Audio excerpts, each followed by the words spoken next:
June 30 നാളെ അന്താരാഷ്ട്ര ഉൽക്കാവർഷ ദിനമാണെന്നും അതല്ലെങ്കിൽ ചിഹ്നഗ്രഹ ദിനമാണെന്നും കുട്ടികൾക്ക് പറഞ്ഞ് മനസ്സിലാക്കി കൊടുക്കുക. അവർക്ക് അവരുടെ ലളിതമായ ഭാഷയിൽ എന്താണ് ചിഹ്നഗ്രഹം ഉൽക്ക എന്ന് അവരെ പറഞ്ഞ് മനസ്സിലാക്കി കൊടുക്കുക. അപ്പോൾ അവർ ചോദിക്കും എന്താണ് ഈ ഉൽക്ക അല്ലെങ്കിൽ ചിഹ്നഗ്രഹം എന്ന്.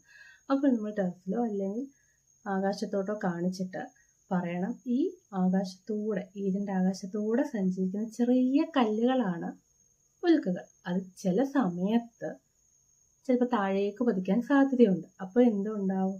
ചില പ്രത്യാഘാതങ്ങളുണ്ടാവും, ചില ഡേഞ്ചറസ് സിറ്റുവേഷൻ ഉണ്ടാകുമ്പോൾ അന്നേരം സ്വീകരിക്കുന്ന നടപടികളെക്കുറിച്ച് ഒരു അവബോധം ഉണ്ടാക്കാനാണ് ജൂൺ 30 ചിഹ്നഗ്രഹ ദിനം അല്ലെങ്കിൽ ഉൽക്കാവർഷ ദിനമായി ആചരിച്ചു വരുന്നതെന്ന് കുട്ടികൾക്കൊരു പുതിയ അറിവ് നൽകുക. അതിനൊപ്പം തന്നെ സ്റ്റീഫൻ ഹോക്കിംഗ് അദ്ദേഹത്തെക്കുറിച്ച് കുട്ടികൾക്ക് പറഞ്ഞു കൊടുക്കുക. അദ്ദേഹത്തിൻ്റെ ചിത്രം കാണിച്ചു കൊടുക്കുക.